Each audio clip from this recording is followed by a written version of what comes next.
हम लोग सोचते हैं कि विज्ञान और ये ब्रह्मांड को हम लोग जान चुके हैं, लेकिन प्रकृति अपने आजुबे से हम लोगों को और भी उलझ देते हैं, हैरान कर देते हैं। दुनिया में तरह तरह की अकल्पनीय जगह पाई जाती है, लेकिन आप लोगों को अगर ये बोला जाएगा कि इस धरती पे बसे हुए हैं ऐसा एक अजीबोगरीब दुनिया जो हम लोगों के जाने पहचाने दुनिया से छुपा हुआ था पिछले 5.5 मिलियन साल।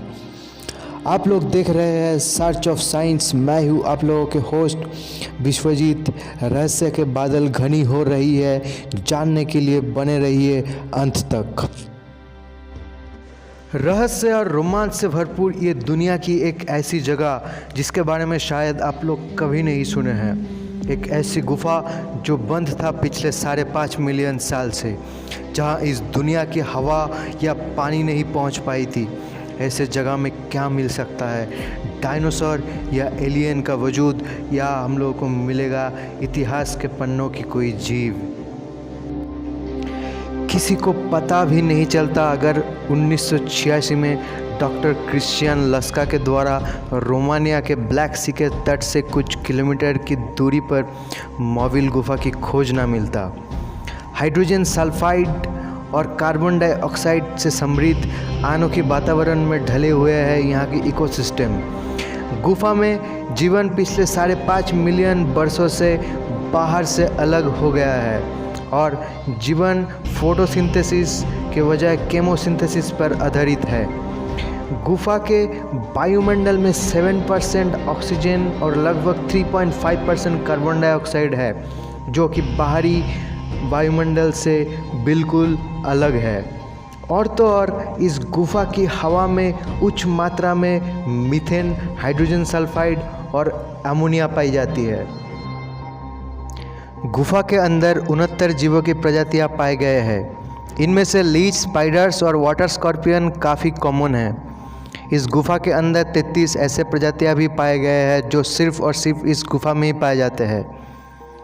5.5 मिलियन साल पहले मियोसिन इपॉक में जब पूरे दुनिया में चल रहा था इवोल्यूशन का दौर, हमारे पूर्वजों ने पैर से नीचे उतर के ज़मीन पे चलना सीख रहे थे, तब ये गुफा के अंदरूनी जीवन सबसे अलग खुद के ढांचे से ही ढल गए थे। रोशनी और ऑक्सीजन की गैर मौजूदगी के बावजूद भी रेंगते हुए ज़िंदगी अपने विकास करते गए हैं जहरीला उस वातावरण में। रोमानियन गवर्नमेंट इस गुफा को सील करके रखे है। माना जाता है 100 से भी कम लोग आज तक इसमें एंट्री ले पाए हैं। इस गुफा में उतरना और चांद के ज़मीन पे उतरना दोनों में ही समान खतरा है। प्रवेश करने के लिए आपको पहले अपने आप को रस्सी द्वारा ज़मीन में खोदे गए संकीर्ण एक गड्ढे से 20 मीटर नीचे उतरना होगा। एकमात्र प्रकाश आपके हेलमेट से है, जो नीचे उतरते ही दीवारों के चारों ओर फैल जाएगा।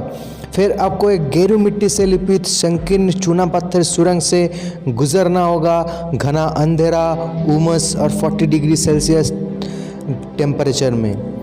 ये रास्ता अंत में एक झील से युक्त केंद्रीय गुफा में खुल जाते हैं। गर्म और सल्फाइडिक ये लेक वाले कमरे भरपूर है सड़े हुए अंडे या जले हुए रबर जैसी बदबू से। वातावरण को भारी करके रखे हैं जहरीला गैसेस। इस अनुभव को भयानक ही कहा जा सकता है, और वो भी आपको अगर खतरनाक अजीब सब रेंगने वाले जीवों से कोई समस्या नहीं है तो। ब्रीदिंग अपैरेटस के बिना कोई अगर गिर जाएगा इस गुफा में तो 5 से 6 घंटे के अंदर मौत निश्चित। गुफा के जहर पहले आपकी किडनी फिर आपकी फेफड़ों को खराब कर देने वाला है धीरे धीरे। हालांकि अभी भी ये नहीं क्लियर है कि गुफा में वो सारे जीव कैसे जीवित रहते हैं। परीक्षणों से पता चला है कि यहाँ बहने वाले पानी में कोई न्यूट्रिएंट्स नहीं होते हैं। इसके वजह वजन पानी के ऊपर बैठे अजीब से फोम से आते हैं। पानी में तैरता हुआ टिश्यू पेपर जैसी दिखने वाली परत असल में लाखों बैक्टीरिया होते हैं, जिन्हें केमोऑटोट्रॉप के रूप में जाने जाते हैं। अब बात किया जाए यहाँ पर रहने वाले जीवों के बारे में। लाखों वर्षों के आइसोलेशन ने उन्हें बदल दिया है।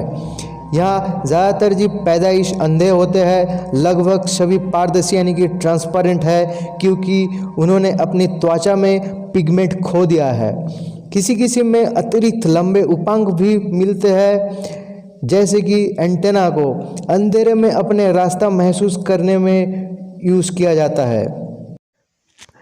मोविल केव में मक्खियाँ तो नहीं होती है, लेकिन मकड़ियाँ अभी भी जाले बुनती है। स्प्रिंगटेल्स नामक छोटे कीड़े हवा में उछलते हैं और जालों में फंस जाते हैं। लेकिन ऐसा नहीं है कि यहाँ के जीव कहीं और से आए हैं। बात कुछ ऐसा है, आप एक बंद कमरे में सील हो गए हो, फिर अपने खुद को जीने का सिलेखा सिखा लिए हो, औरों से अलग, औरों से जुदा।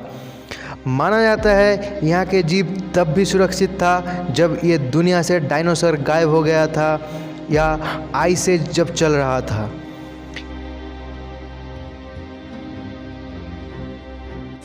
ये गुफा सारे प्राकृतिक आपदा से बचा के रखा था इन जीवों को। ऐसा लगता है मोविल के निवासी अब अच्छे के लिए फंस गए हैं। हम उनसे बहुत कुछ सीख सकते हैं। ये हो सकता है कि जीवन के शुरुआती दौर को हम लोग फिर से ऑब्जर्व कर सकते हैं ये गुफाओं में फंसे हुए जीवों से, और वो हमें जीवन की प्रकृति के बारे में हमारे कुछ गहरे सवालों को समझने में ज़रूर मदद कर सकता है।